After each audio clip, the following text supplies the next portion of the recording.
से, भाई जमीन तो नहीं बेची। देख भाई जयनारायण, अब तो खेती भी नहीं हो रही इस जमीन पर। अरे तो क्या हुआ बंसी, धीरे धीरे बुढ़ापा आ रहा है और ये सब काम जो है ना वो सारा गजेंद्र ही देखता है। पुश्तैनी जमीन है, 2 बेटे हैं, आशुतोष और गजेंद्र। हम उन पे कुछ थोपना नहीं चाहते। दोनों हमारे जिगर के टुकड़े हैं और दोनों में बहुत प्यार है और ये फैसला हम उन्हीं लोगों पे छोड़ेंगे।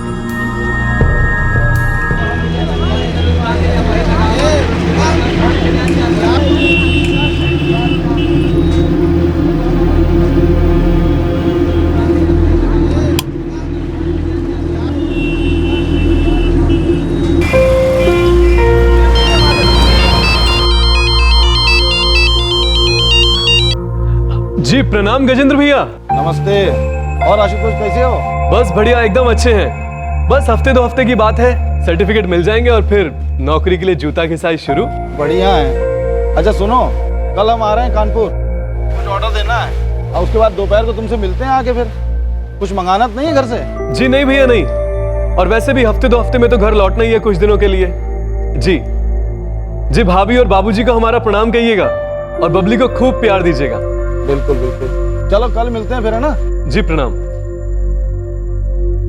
हाँ कुलदीप। जी भैया। चलो हम निकल रहे हैं। तो सुनो, कल जा रहे हैं हम कानपुर, टाइम की दुकान खोल लें। ठीक है गजेंद्र भैया।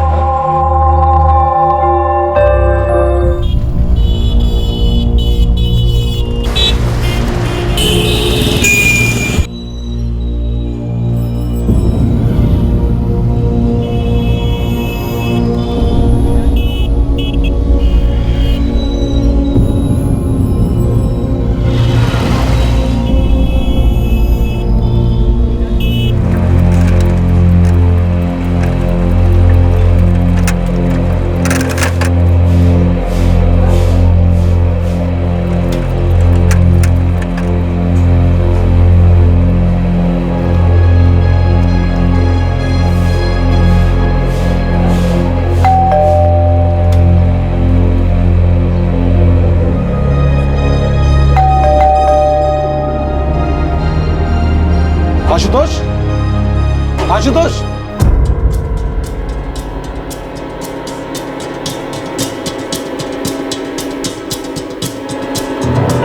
आशुतोष, आशुतोष,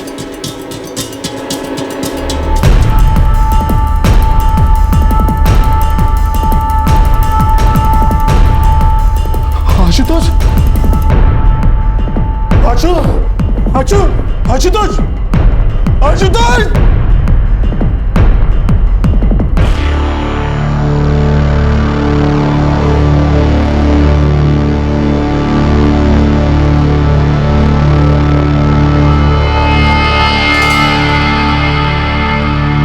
करमपुर से बड़ा भाई गजेंद्र प्रसाद अपनी दुकान के सामान के लिए ऑर्डर देने कानपुर आया। उसने सोचा कि वो वहां पढ़ाई कर रहे अपने छोटे भाई आशुतोष से भी मिलने जाएगा। गजेंद्र जब आशुतोष के घर पहुंचा तो उसने आशुतोष को मरा हुआ पाया। मामले की तहकीकात शुरू कर दी गई। अब इस हादसे से जुड़ी कई अजीबोगरीब और चौंकाने वाली हकीकत सामने आने वाली थी।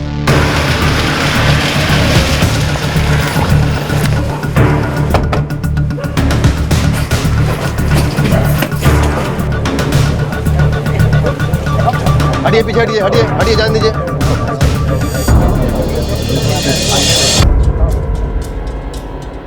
गजेंद्र प्रसाद,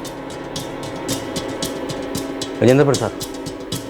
हाँ सर, हमने आपको फोन किया था सर। ये हमारा भाई आशुतोष है सर।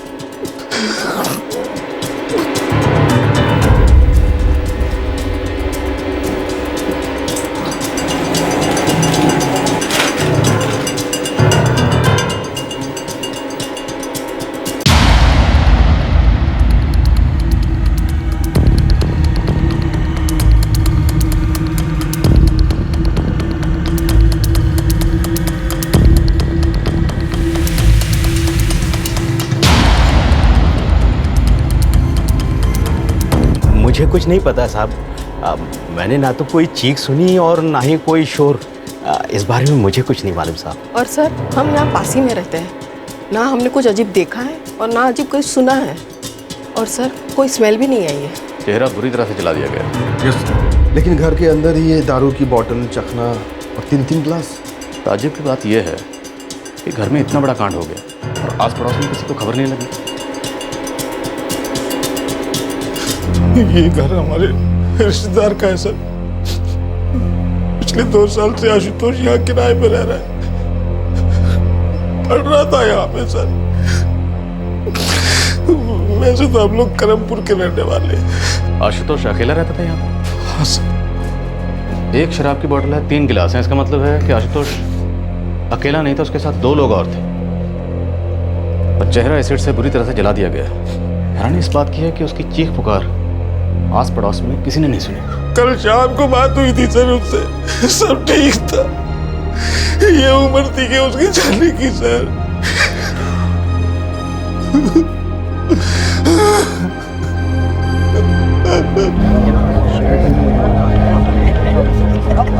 आशुतोष!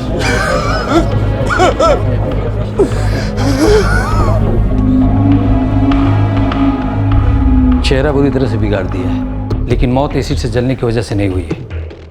यही कारण है कि चीखने चिल्लाने की कोई आवाज़ नहीं है। क्या वजह हो सकती है? खून में अल्कोहल के साथ किसी जानलेवा चीज़ के अंश पाए गए हैं और विंड पाइप्स भी चौक पाई गई है। गला घोटा गया?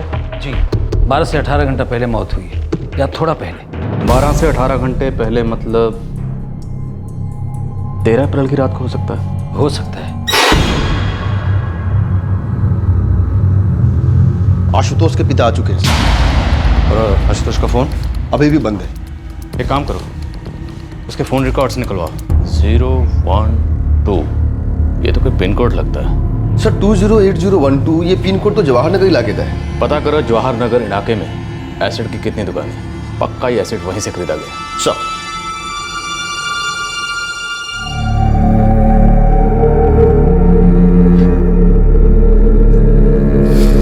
पोस्टमार्टम रिपोर्ट के हिसाब से आशुतोष को पहले जानलेवा नशीली दवाई पिलाई गई, शायद शराब में घोलकर। उसके बाद उसे गला घोटकर मारा गया और फिर तेजाब डालकर उसका चेहरा बुरी तरह से जला दिया गया। इसका मतलब कोई तो है जो सिर्फ उसे मारना नहीं चाहता था, बल्कि दुश्मनी निकाल रहा था। हमारा बेटा बहुत ही शरीफ लड़का था। बीकॉम की परीक्षा उसने पास कर ली थी, वो भी फर्स्ट क्लास से। मार्कशीट का इंतजार कर रहा था। लेकिन फिर भी कोई तो था जो उससे नफरत करता था, जो दोस्त की तरह रात को उसके घर पर आया, क्योंकि हमें उसके घर पर एक शराब की बोतल और 3 गिलास मिले। मतलब आशुतोष अकेला नहीं था, उसके साथ 2 लोग और थे। सर आशुतोष की किसी दोस्त के साथ कोई लड़ाई थी ही नहीं सर। आप बता सकते हैं उसके ऐसे कौन से दोस्त हैं जिन्हें वो शाम को घर पर बुलाता हो, मतलब जिनके साथ वो शराब पीता हो? हमने तो उसके कॉलेज के 3 दोस्तों के बारे में सुना है बस। कौन है वो? नाम जानते हैं आप उनके? हाँ सर, हरीश, संजू और रवि सर। ये तीनों उसके साथ कॉलेज में पढ़ते थे सर, और फर्स्ट ईयर में उसके हॉस्टल के रूममेट भी थे तीनों। हरीश, रवि और संजू।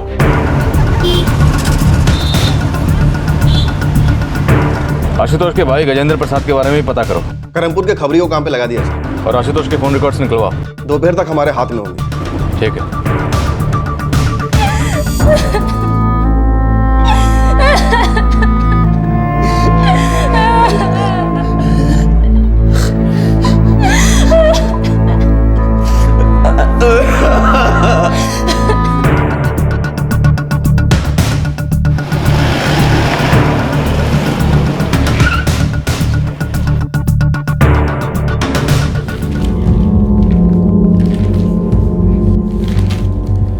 हरीश भी 3rd ईयर बीकॉम का स्टूडेंट है। आशुतोष उसके क्लास में ही पढ़ता है। हमें उसका नंबर चाहिए। जी, क्या ना? या प्लीज। उसका नंबर है 444 567 654। रवि और संजू मतलब संजय सिंह भी उसके क्लासमेट हैं। उन दोनों के नंबर पे दीजिए। जी, रवि का नंबर है 444 123 654 और संजय सिंह का है 444 748 452। Thank you.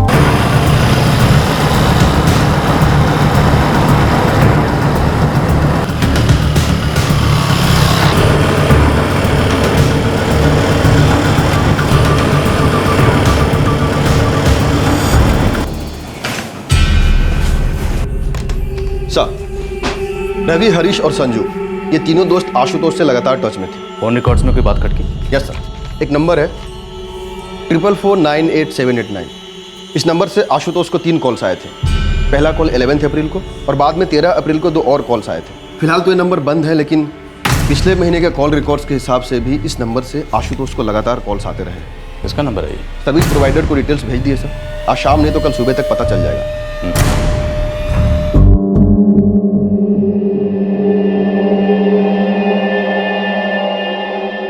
आशुतोष को शराब में जहर मिलाकर दिया गया, फिर गला घोटकर उसे मारा गया।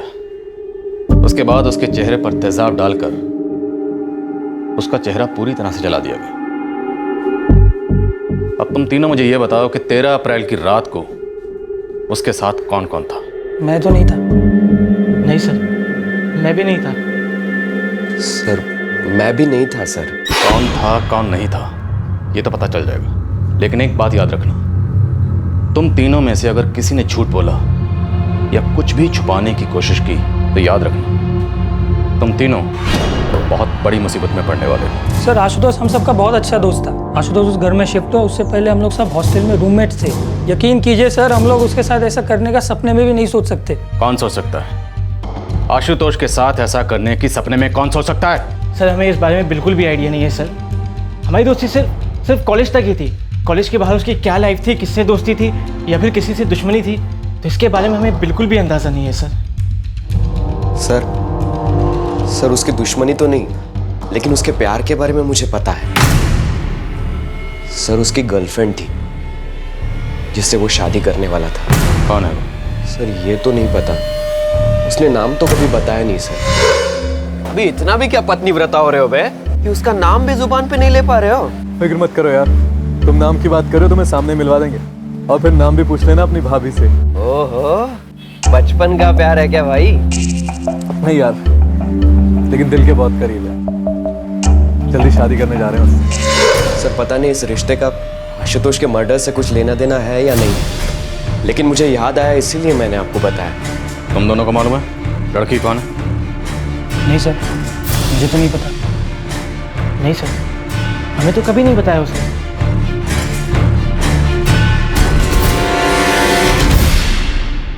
इस कत्ल का कोई सुराग सामने आने का नाम ही नहीं ले रहा था, लेकिन ये प्यार वाला एंगल क्या सही दिशा में एक धुंधला सा इशारा था? क्या ये धुंध साफ होने वाली थी?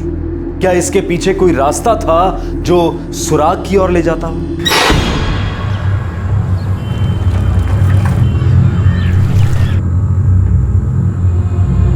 लफड़े का तो कुछ पता नहीं सर। आशुतोष के परिवार में कुछ? परिवार में ऐसा तो कोई लफड़ा नहीं है।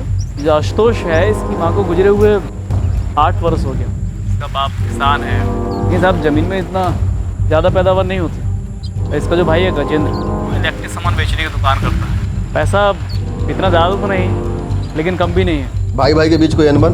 ऐसा तो कुछ नहीं है साहब। गाँव वाले तो कहते हैं कि दोनों भाई बहुत प्यार करते हैं। अरे गजेंद्र तो अपने छोटे भाई आशुतोष का बहुत ख्याल रखता है। वैसे भी साहब ये गजेंद्र तो शादीशुदा है।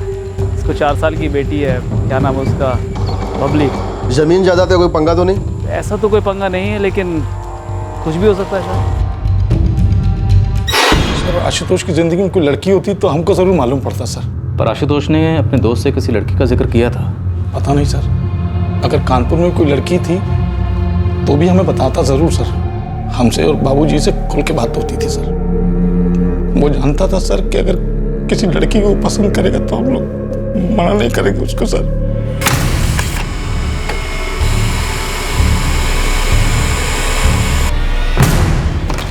सर,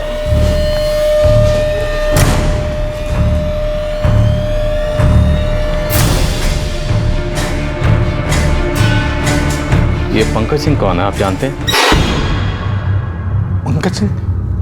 हाँ सर, पंकज और आशुतोष तो बचपन के दोस्त हैं सर। हमारे गांव के रहने वाला है पंकज। हमारे घर से 2 घर छोड़ के रहता है। इस पंकज सिंह ने 11 और 13 अप्रैल की रात को आशुतोष से फ़ोन पर बात की थी। 13 अप्रैल की रात को इसके फ़ोन की लोकेशन आशुतोष के रूम के आसपास ही है, और उसके बाद से उसका फ़ोन बना।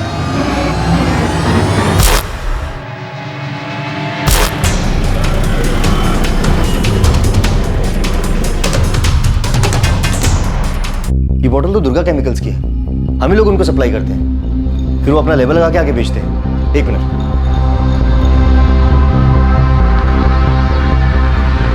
ये देखिए,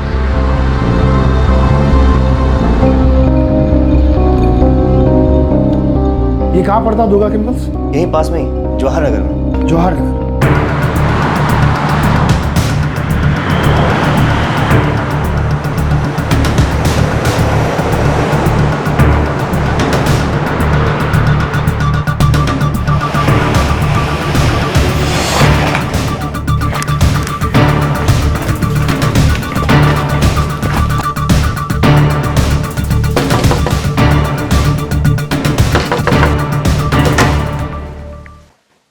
पंकज सिंह? हाँ, क्या हुआ, मिल गया आपको? 12 अप्रैल से वो गायब है, उसका फोन भी बंद है। हमने करमपुर पुलिस थाने में उसके बारे में शिकायत भी लिखाई थी। क्या बोलकर निकला था वो? बोल रहा था कि कानपुर जा रहा हूँ, 1 दिन में लौट आऊंगा। बोला ना माँ, 1 दिन में लौट आऊंगा। अरे पर तू कानपुर जा के रहा, ये तो बता के जा। कोई काम है माँ, हमारा मतलब है काम मिलने की उम्मीद है माँ। हम लौट के सब कुछ बताते हैं ना आपको, आप आशीर्वाद दीजिए। क्या काम था? किस काम की बात कर रहा था? कुछ भी नहीं बताया उसने? जी नहीं, हमने बहुत पूछा लेकिन उसने बताया ही नहीं।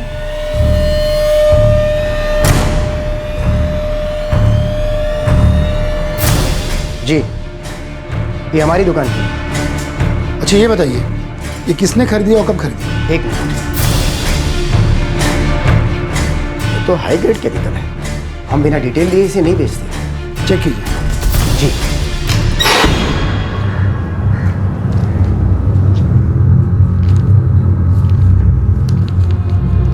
ये देखिए, 13 अप्रैल सुबह 11:30 बजे पंकज के पिता ने शिकायत दर्ज करवाई। 14 अप्रैल को गजेंद्र को अपने भाई आशुतोष की बॉडी मिली। सर, कहीं ये आपसी साठगांठ का मामला तो नहीं है?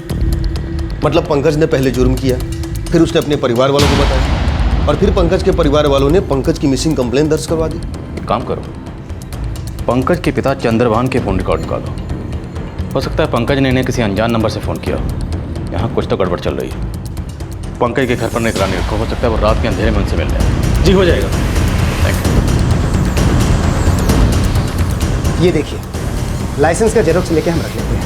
ये 13 अप्रैल सुबह 11 बजे की घटना है। पंकज सिंह, निवासी करमपुर।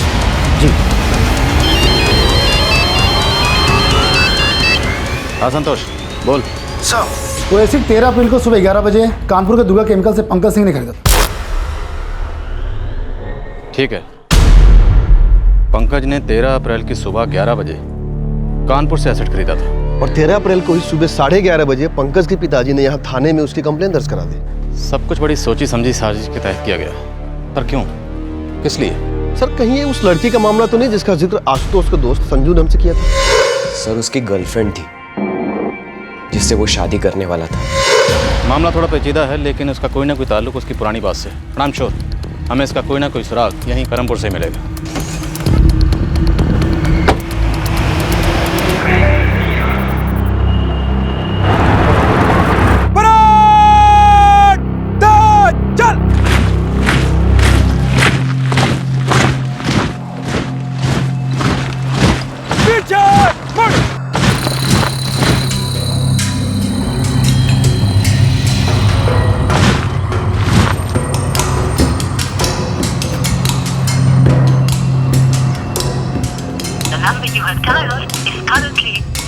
Ha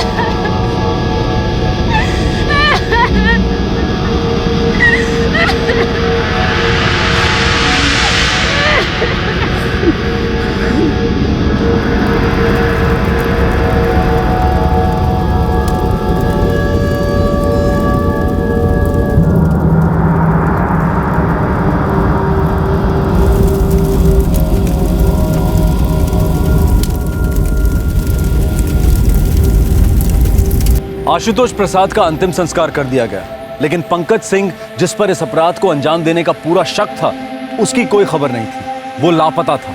और फिर एक ऐसी जानकारी मिली जिसने आशुतोष हत्याकांड की जांच को एक नई रफ्तार दे दी।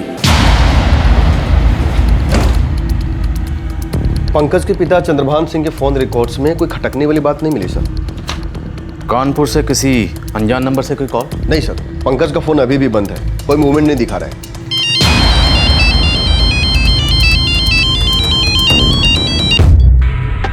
आनंदलाल बोलो। साहब ये पंकज तो अभी तक अपने घर के आसपास नजर नहीं आया है। उसके माँ बाप की कोई ऐसी हरकत जो शक पैदा करे? नहीं साहब, ऐसा कुछ भी नहीं है। पंकज का कोई अता पता? नहीं साहब, बस गायब है। और साहब एक बात और। क्या? कोई और भी गायब है। कौन? इसी गांव की एक लड़की रश्मि चौहान, वो भी गायब है।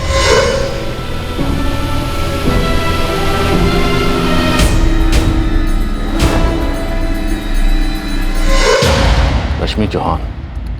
कौन है ये रश्मि चौहान? महेंद्र और कुसुम चौहान की बेटी है। सागर चौहान की बड़ी बहन है और पुलिस कांस्टेबल ब्रिजेश चौहान की छोटी बहन है। कहाँ गई है? किसी को कुछ पता नहीं है साहब। पंकज गायब है और एक लड़की भी गायब है, रश्मि चौहान।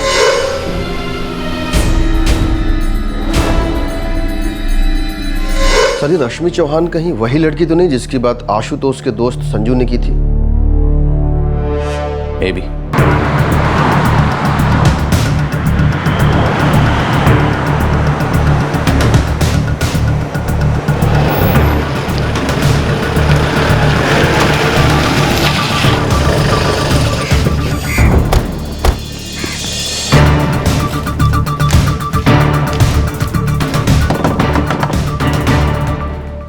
जी? रश्मि कहाँ है? रश्मि?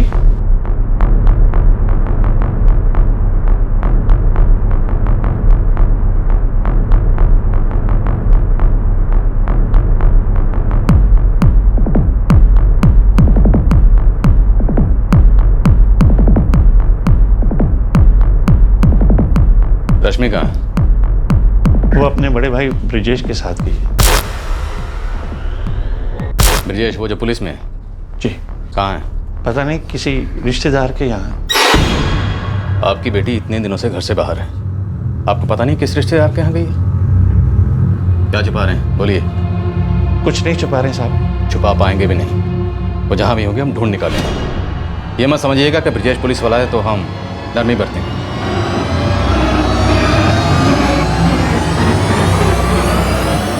ब्रिजेश को फोन लगा। जी बाबूजी।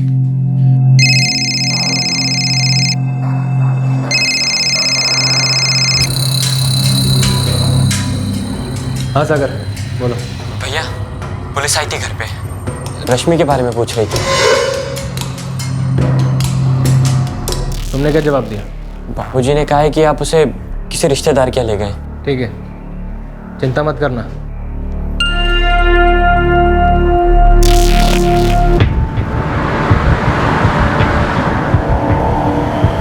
ब्रिजेश ने पिछले साल ही कांस्टेबल के तौर पे ज्वाइन किया है। इस पूरे मामले से ब्रिजेश का कोई ना कोई ताल्लुक जरूर है।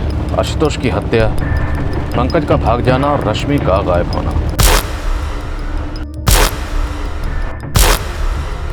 सर, कहीं ये कोई घरेलू मामला तो नहीं है? I mean honour killing type? इस मामले की कड़ियां अभी भी नहीं मिल रही हैं। इस ब्रिजेश ने अब तक जरूर कोई सॉलिड सा बहाना तैयार कर लिया होगा। देखते हैं, लेकिन सबसे पहले हमें यह पता लगाना है कि ब्रिजेश की बहन रश्मि चौहान कहाँ है।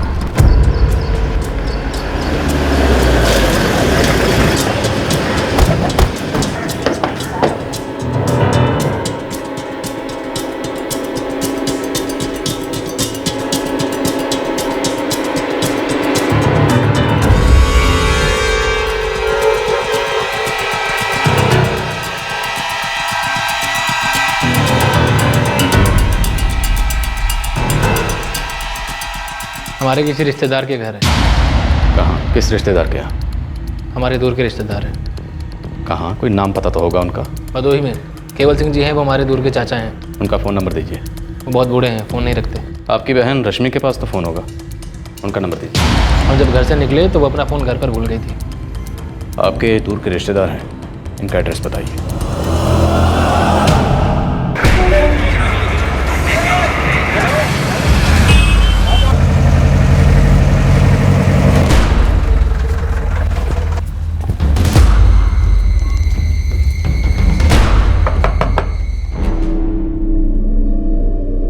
रश्मि चौहान है?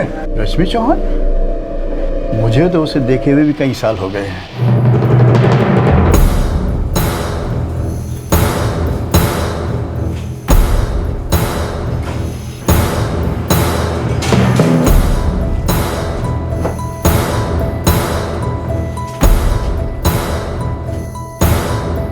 मैंने बोला ना आपको, रश्मि यहाँ नहीं आई है। देखिए, आपके भतीजे विजय चौहान का कहना है कि वो रश्मि को यहाँ छोड़ के गया है। क्यों अचानक बेवजह उसे यहाँ छोड़कर जाएगा? वो यहाँ नहीं आई है।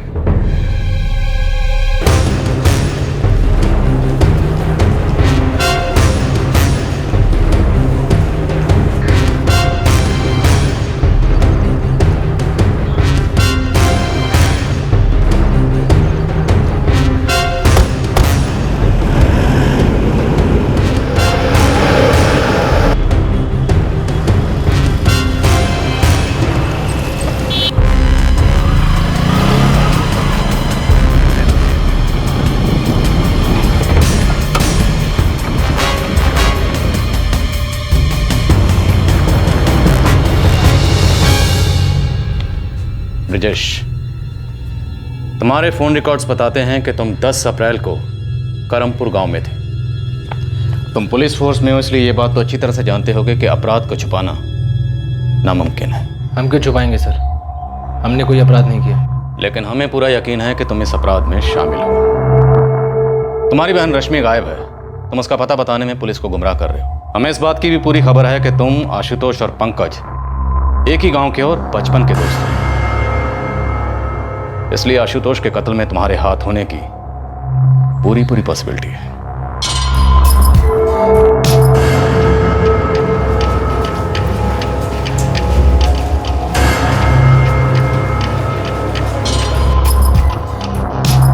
रश्मि कहाँ है? पंकज कहाँ है? बोलो ब्रजेश। हमें नहीं पता सर।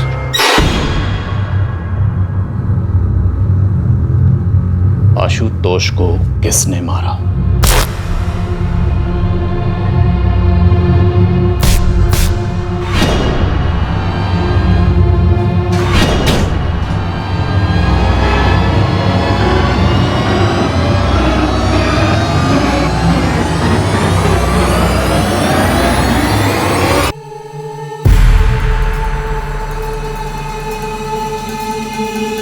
आशुतोष को किसने मारा? बोलो।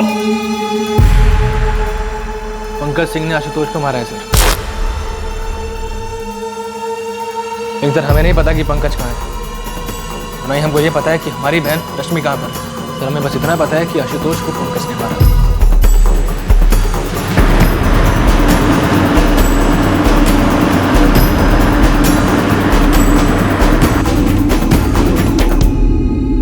तुम्हें कैसे पता कि आशुतोष को पंकज ने मारा था? पंकज को आशुतोष को मारने के लिए मम्मी ने कहा था। रश्मि की लाश का?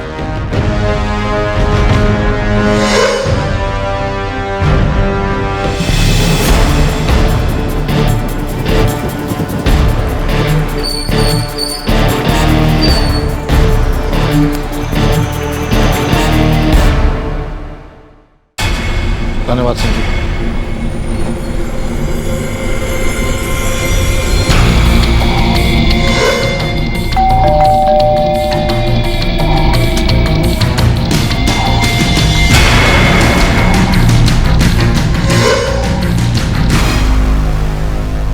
ब्रजेश, अब सब सच सच बता दो।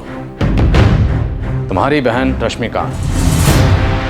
पंकज कहाँ है? तुमने पंकज को आशुतोष को मारने के लिए कब कहा और क्यों कहा? आशुतोष हमारे बचपन का दोस्त था, फिर भी हमारी पीठ पर छुरा घोंप रहा था।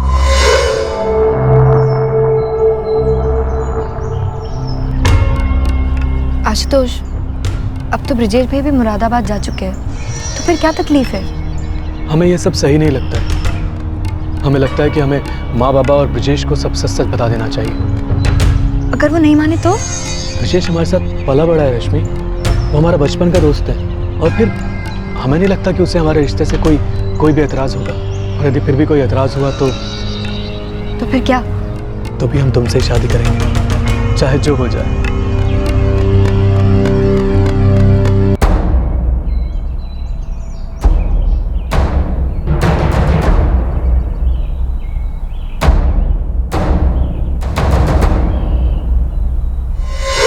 हमारे बचपन का दोस्त होकर भी हमारी पीठ पर छुरा घोंप रहा था। हर किसी को इस बात का अंदाजा था, बस एक हमें ही नहीं था। एक हम ही थे जो दोस्ती में अंधे हो गए थे, जो कुछ देख ही नहीं पाए।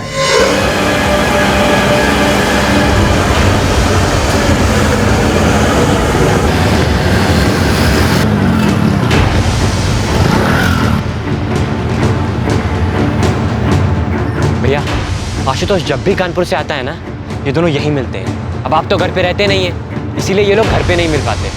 कब से चल रहा है ये सब? बहुत टाइम हो गया है। पंकज को भी शक था। यार तुम्हें अगर पहले से पता था तो तुमने बताया क्यों नहीं हमें? हमें लगा कि तुम्हें पता होगा।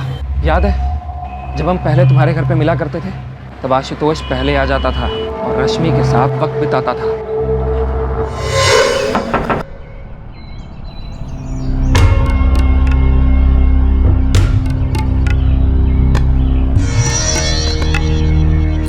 अबे तुम टेंशन मत लो यार, हम तुम्हारी सारी तैयारी करा देंगे। नहीं यार, ये फिजिकल टेस्ट की टेंशन नहीं है हमें, लेकिन ये जो रिटर्न टेस्ट होता है ना यार, वही उसी की टेंशन है। अरे कुछ नहीं होगा, फिक्र काय को करते हो? और देख लेना तुम पास हो जाओगे। क्या बात है। अरे लो चाय आ गई, गर्मा गर्म चाय।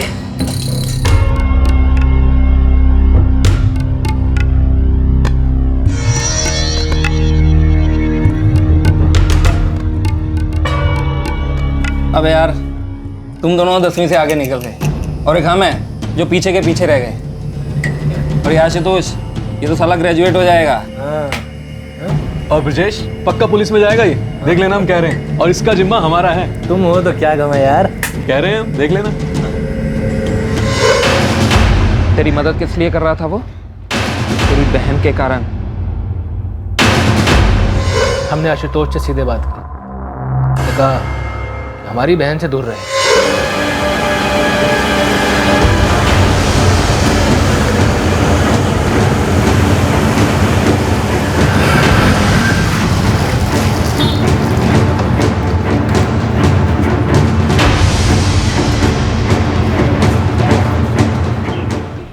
लेकिन ब्रजेश, हम रश्मि से प्यार करते हैं यार। भूल जाओ उसे, अकेला छोड़ दो उसे।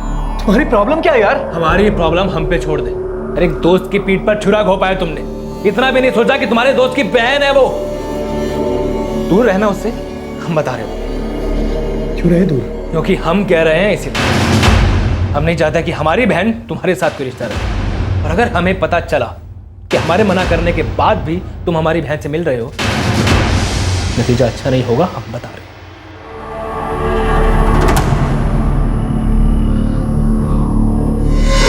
लेकिन आशुतोष समझने का नाम ही नहीं ले रहा था। पीछे पड़ गया था हमारी बहन के वो, और कोई दूसरा रास्ता ही नहीं बचा था हमारे पास।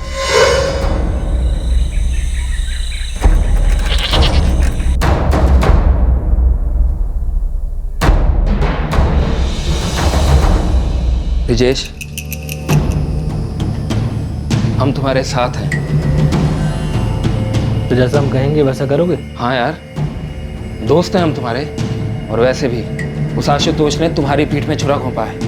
एक हमने उसे समझाया, और चाहे जितना भी समझा ले, वो नहीं रुकेगा। हम चाहे तो उसे पिटवा सकते थे, लेकिन हम जानते हैं वो हमारी बहन से मिलना बंद नहीं करेगा। तुमको क्या लगता है क्या इलाज है इस इश्क के भूत का? मार दो, खत्म कर दो उसे। तो हम चाहते हैं कि ये काम तुम करो। तुम्हारा बाल भी बाका नहीं होगा, ये हम वादा करते हैं। पुलिस में हैं हम, चिंता मत करो। करेंगे कैसे? तुम कानपुर जाओगे, आशुतोष से उसके रूम पर मिलोगे और वहीं उसे खत्म करोगे। तुम भी हमारे साथ रहोगे ना? नहीं रह सकते, क्योंकि उसके लिए हमें छुट्टी लेनी पड़ेगी। और अगर हमने छुट्टी ली तो पुलिस का सीधा शक हम पर जाएगा। दोस्ती की खातिर हम जान लेने देने के लिए तैयार हैं। हम चाहते हैं तुम उस कमीने का चेहरा तेजाब से जला दो। ज़्यादा से ज़्यादा तकलीफ होनी चाहिए साले को।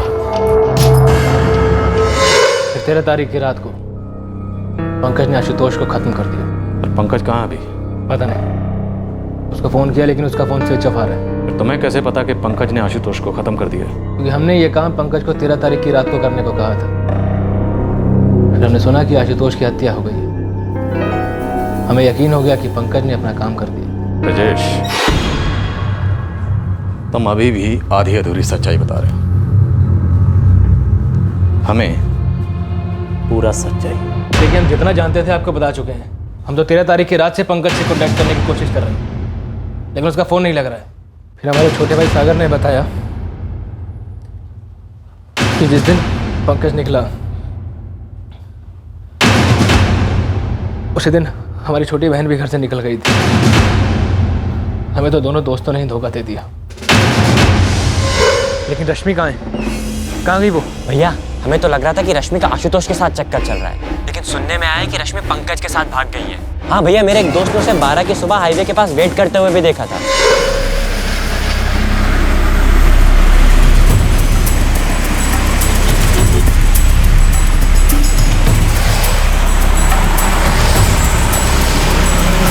वो कानपुर जा रही थी। यही सुनने में आया कि वो पंकज के साथ ही भाग गई है। हमारे दोनों दोस्तों ने हमारे साथ धोखा किया। हमारी बहन ने हमें धोखा दिया। हम लगता था कि बस एक पंकज है जो हमारा सच्चा दोस्त है, जो हमारे लिए कुछ भी कर सकता है। लेकिन हमें क्या पता था कि वो ये सब कुछ अपने लिए कर रहा है। उसने भी हमारे साथ गद्दारी की है। अभी भी तुम्हारे मुंह से पूरा सच बाहर नहीं आ रहा। कैसा सच? और बचा क्या है हमारे पास कुछ छुपाने के लिए? यही कि तुमने आशुतोष को मरवाया, लेकिन जब तुम्हें पता चला कि पंकज तुम्हारी बहन को लेकर तुम्हें धोखा देकर भाग गया है, तो तुमने पंकज और रश्मि दोनों को ठिकाने लगा दिया। देखिए, हमने ऐसा कुछ भी नहीं किया। हमें तो ये भी नहीं पता कि वो दोनों इस समय है कहाँ।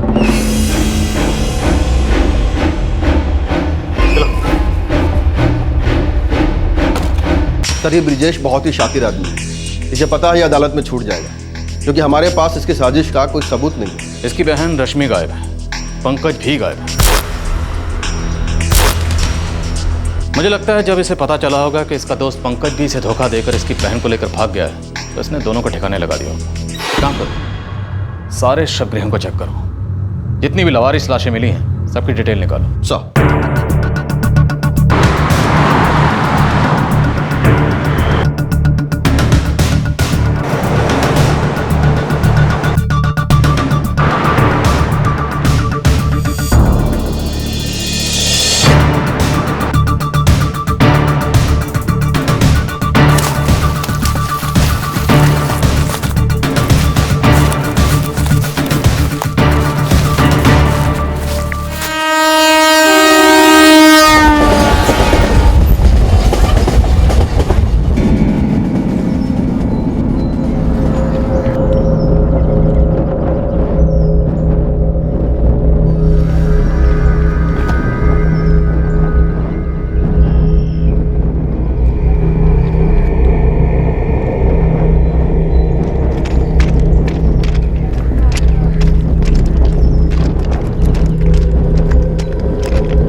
रश्मि चौहान के भाई कांस्टेबल ब्रिजेश चौहान ने साजिश का सारा नक्शा खोल कर रख दिया, लेकिन अब भी पंकज सिंह और रश्मि चौहान की कोई खबर नहीं मिली थी। पुलिस को शक था कि ब्रिजेश चौहान उन्हें ठिकाने लगा चुका होगा, लेकिन इस बात का भी उनके हाथ कोई सबूत नहीं लगा था। ऐसा लग रहा था कि जांच अपने अंजाम तक पहुंचने से पहले ही दम तोड़ देगी, लेकिन अचानक न जाने कहां से एक छोटी सी खबर ने रहस्यों का एक नया पिटारा खोल दिया।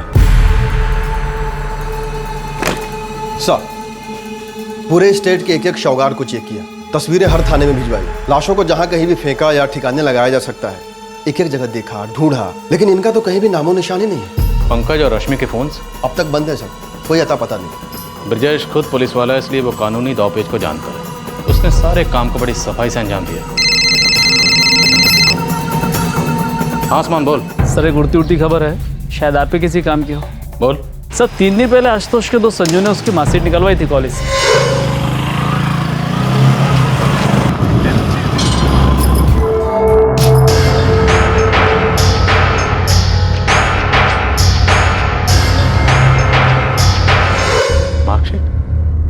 वो आशुतोष की मार्कशीट का क्या करेगा? नहीं पता, लेकिन संजू अभी गायब है सर। ठीक है, मार्कशीट, क्या ये कोई लीड हो सकती है?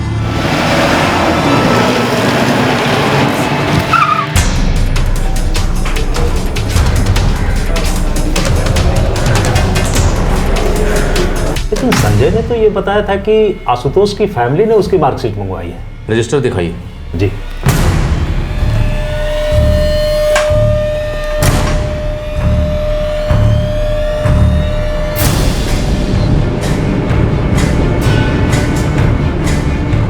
सर संजू का फोन बंद है और वो गायब है।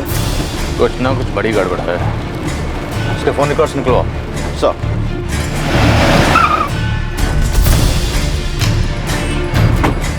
आशुतोष की मार्कशीट? उनको नहीं पता सर इसके बारे में कुछ भी। लेकिन आशुतोष का दोस्त संजू तो यही बोल के उसकी मार्कशीट कॉलेज से लेके आया कि उसकी फैमिली वालों ने मंगवाई है। पता नहीं सर उसने काहे किया है सर। उसको आशुतोष की मार्कशीट की क्या पड़ी सर?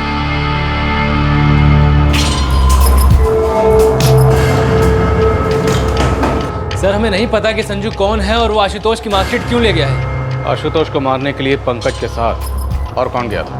सर जहाँ तक हमें पता है पंकज अकेला गया था। अब सर वो अपने साथ किसी को ले गया हो तो हमें नहीं पता सर। वहां 2 लोग,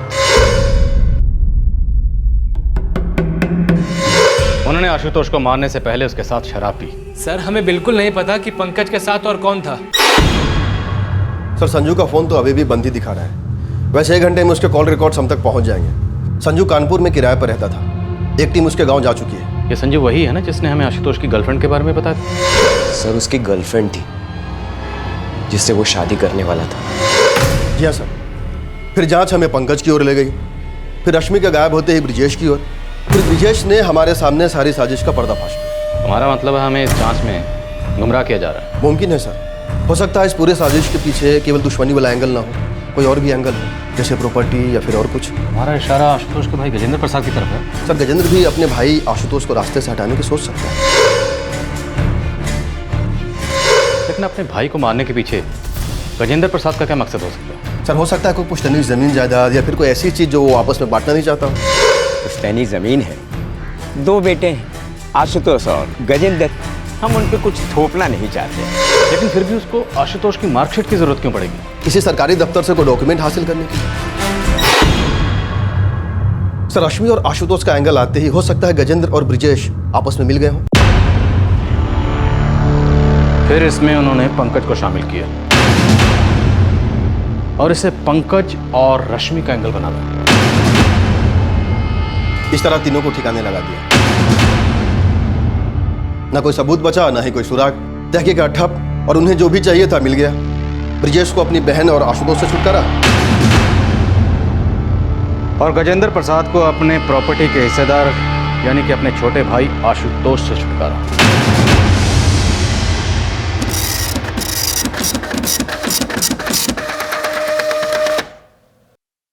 सर संजू गजेंद्र से लगातार टच में था।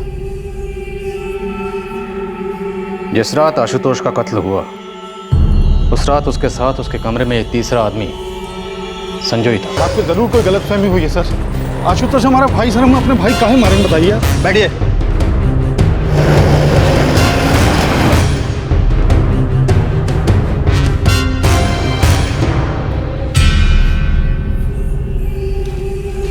क्या साजिश थी, बोलो। हम सच कह रहे हैं सर, ऐसी किसी साजिश के बारे में हम बिल्कुल नहीं जानते। आशुतोष के मरने की खबर सबसे पहले तुमने पुलिस को दी।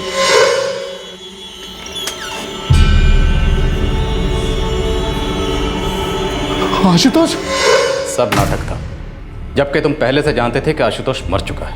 नहीं सर, ये सच नहीं है सर। बिल्कुल सच है।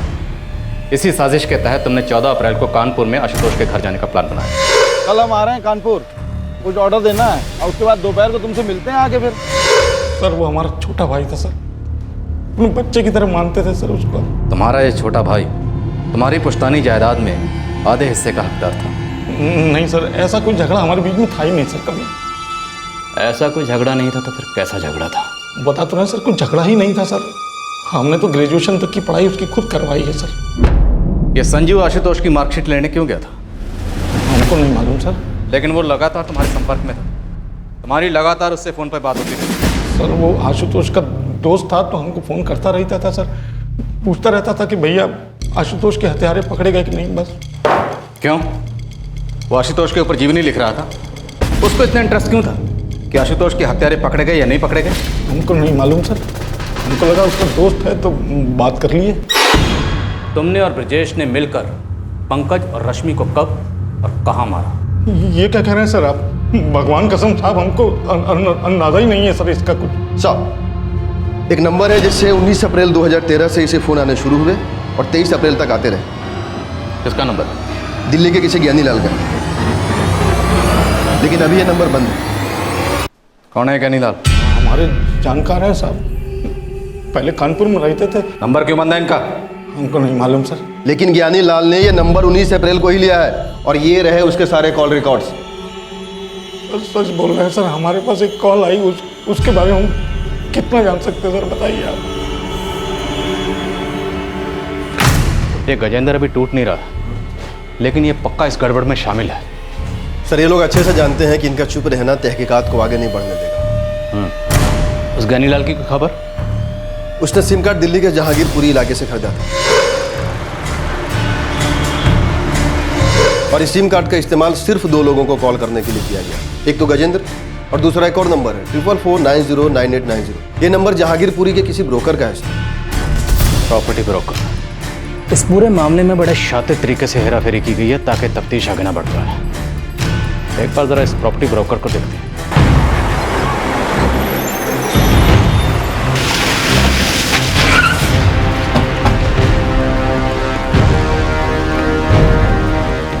ज्ञानीलाल। ये ज्ञानीलाल 19 अप्रैल से लेकर 22 अप्रैल तक लगातार आपके टच में था। कोई खास वजह? जी हाँ, मैंने उन्हें एक किराए का घर दिलवाया था जहांगीरपुरी में। जहांगीरपुरी में कहाँ? जी, एसपी कॉलोनी में दिलवाया था, यहीं कुछ 2 दिन पहले। हमें उसका एड्रेस चाहिए और डॉक्यूमेंट्स भी। Sure sir. जी हाँ, ये रहे।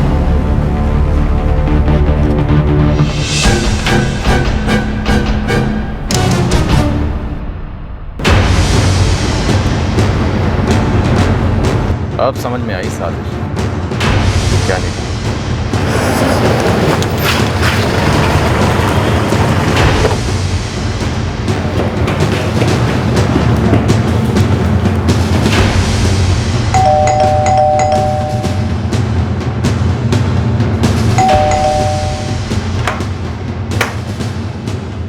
ज्ञानीलाल, तुम्हारा डबल रोल अब खत्म हो गया।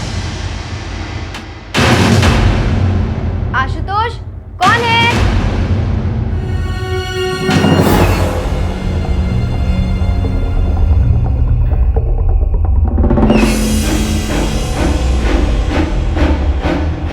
चलिए मैडम, आज आपको पुलिस स्टेशन में खाना खिलाएं।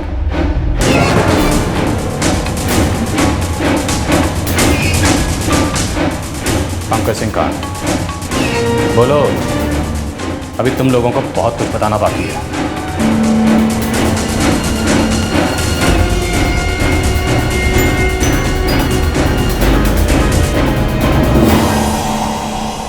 जिस आशुतोष प्रसाद की हत्या हो गई थी, जिसका चेहरा जला दिया गया था, वो दिल्ली के एक घर में टांग पसारे मस्ती से बैठा था रश्मि चौहान के साथ। अब सवाल ये खड़ा हो रहा था कि आशुतोष के घर में जो लाश मिली थी वो किसकी थी, पंकज कहाँ था, और इस मौत से आशुतोष का या किसी और का क्या फायदा था। आशुतोष ने जब खुलासा किया तो मामले की एकदम नई परतें खुली।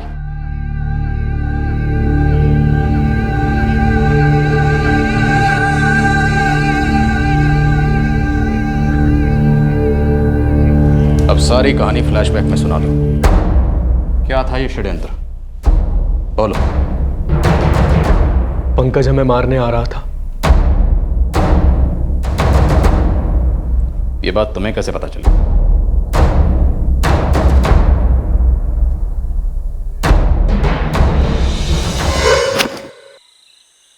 उस आशुतोष ने तुम्हारी पीठ में छुरा घोंपा है। हमने उसे समझाया और भी समझाएंगे तो भी वो समझेगा नहीं। तुमको क्या लगता है क्या इलाज है इस इश्क के भूत का? मार दो, खत्म कर दो उसे। कानपुर जाओगे, आशुतोष से उसी के घर पर मिलोगे और वहीं पर उसे खत्म कर दो। दोस्ती की खातिर हम जान लेने देने के लिए तैयार हैं। हम चाहते हैं तुम उस कमीने का चेहरा तेजाब से जला दो। ज़्यादा से ज़्यादा तकलीफ होनी चाहिए इस साले को।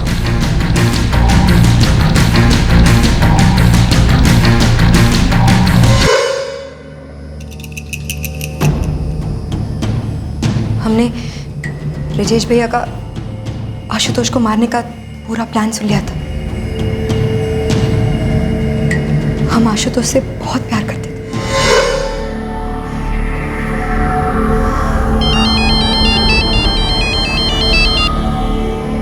हाँ रश्मि, कैसी हो तुम?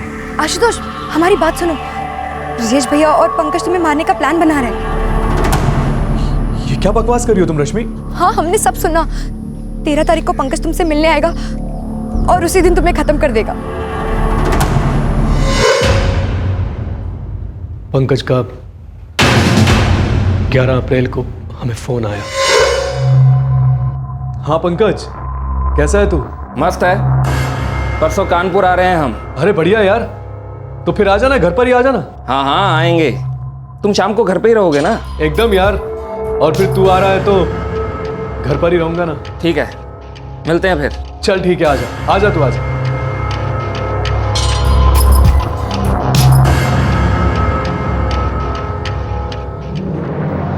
हाँ कुछ काम है, फटाफट मिल। ठीक है।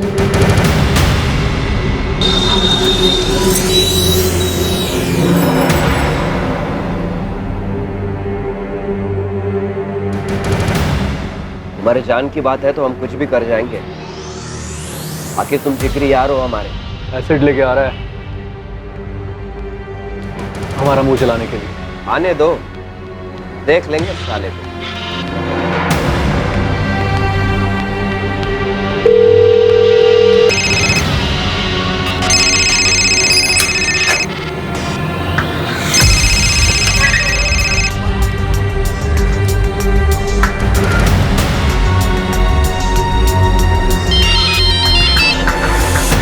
रश्मि।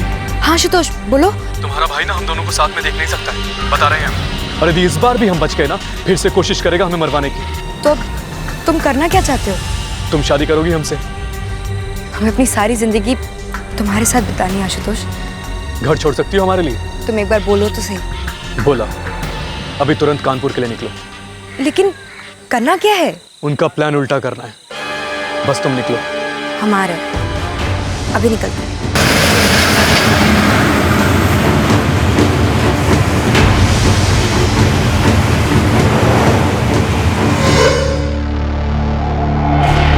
इस रात हम कानपुर में संजू के यहाँ रहे और उस रात पंकज हमें मारने के इरादे से हमारे घर आए।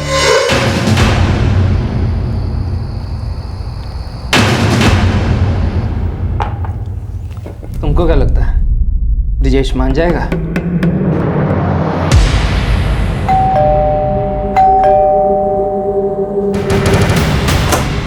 अरे संजू, आना यार। और आशु? बढ़िया बढ़िया। अरे वाह यार, पूरा भौकाल मचाया तुमने तो। संजू हमारे बचपन का दोस्त है पंकज। और क्या हाल है भाई? ले तू गिलास ले। हाँ। पंकज संजू हमारे साथ कॉलेज में पढ़ा करता था और इसीलिए पंकज यहाँ आया है।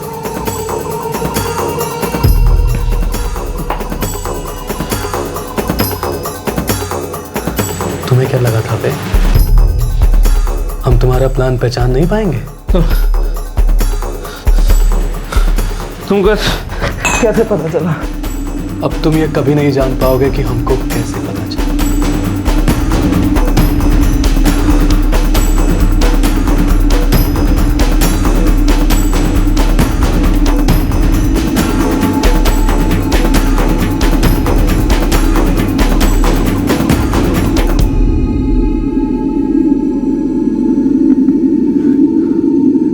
गया। चलो इसकी लाश ठिकाने लगा दे। नहीं संजू, इसके लिए हमने कुछ और ही प्लान किया। क्या?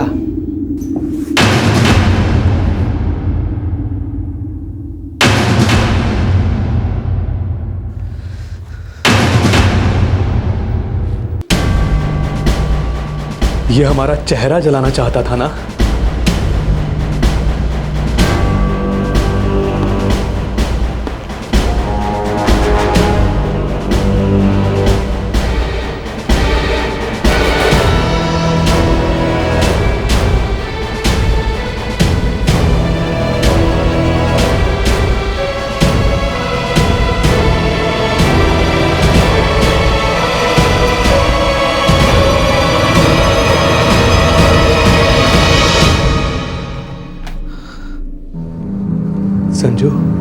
अब हम दुनिया के लिए मर जाएंगे और कातिल माना जाएगा पंकज, जो खुद ही कत्ल हो गया। पुलिस पंकज की खोजबीन करेगी और हम दूर कहीं रश्मि के साथ अपना घर बसा लेंगे। हम यहाँ कभी नहीं आएंगे, कभी नहीं।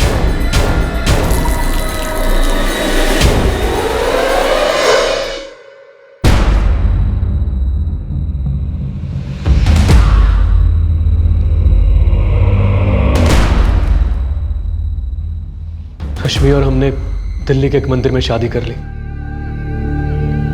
हम तो वापस आना ही नहीं चाहते थे, लेकिन जहां भी नौकरी के लिए जाता ग्रेजुएशन के सर्टिफिकेट की मांग होती, इसीलिए हमने संजू को कॉलेज मार्कशीट निकलवाने के लिए भेजा।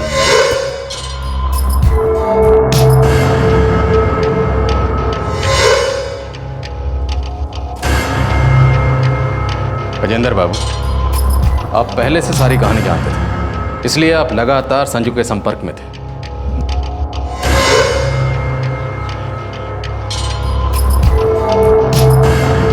धन्यवाद सर।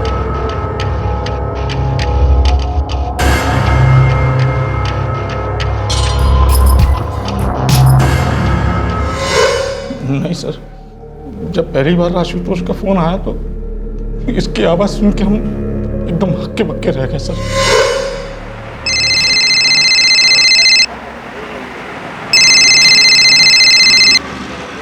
हेलो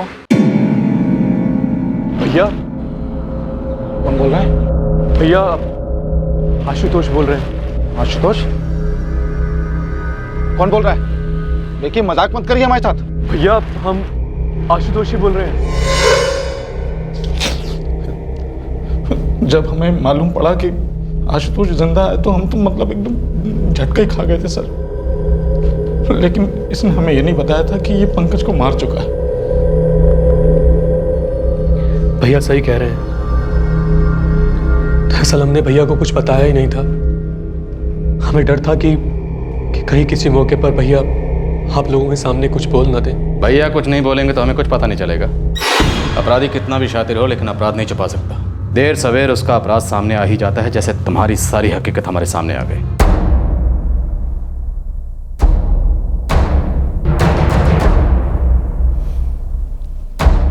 पंकज के घर वालों को खबर कर।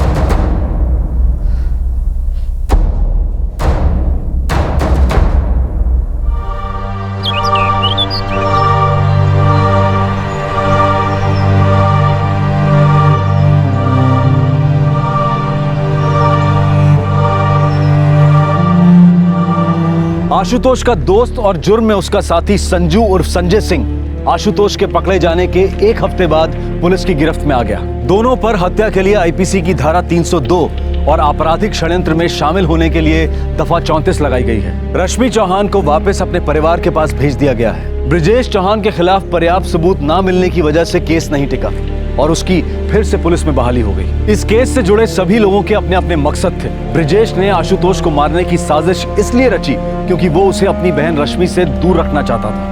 रश्मि ने आशुतोष को ब्रिजेश और पंकज से बचाने के लिए ये सब किया। आशुतोष ने अपनी जिंदगी बचाने और अपनी बची हुई जिंदगी रश्मि के साथ गुजारने के लिए अपने दोस्त संजू के साथ मिलकर पंकज को मार डाला, जो उसे मारने आ रहा था। क्या ये सब जरूरी था? इससे एक बार फिर से ये साबित हुआ है कि क्राइम नेवर पेस, और इस बात से हम बार बार हर आदमी को आगाह करते हैं। इस अपराध से जुड़े सभी लोग 20 से 30 साल की उम्र के बीच के थे। ताज्जुब ये है कि उन्होंने एक बार भी ये नहीं सोचा कि साथ बैठकर समझदारी से, शांति से अपने गुस्से का गुबार निकालकर किसी हल तक पहुंचा जाए। क्यों नहीं सोचा कि अभी तो पूरी उम्र पड़ी है आगे। जो कदम उन्होंने उठाया वो समझ से परे है। ये शैतानी स्वांग जिसका खात्मा एक जिंदगी के खत्म होने के साथ हुआ, 2 के जेल जाने के साथ हुआ, और बाकी बचे 2 जो शायद अपनी बाकी की बची उम्र इसका पछतावा करते रहेंगे। आपसे फिर मुलाकात होगी क्राइम पेट्रोल दस्तक में एक और नए केस के साथ। तब तक अपना ख्याल रखें, सुरक्षित रहें और याद रखें, समझदारी और शांति से बातचीत करके बहुत सारी समस्याओं का हल निकाला जा सकता है। जय हिंद। इस तरह के और भी एपिसोड देखने के लिए हमारे चैनल को सब्सक्राइब करें और बेल आइकन दबाना ना भूलें।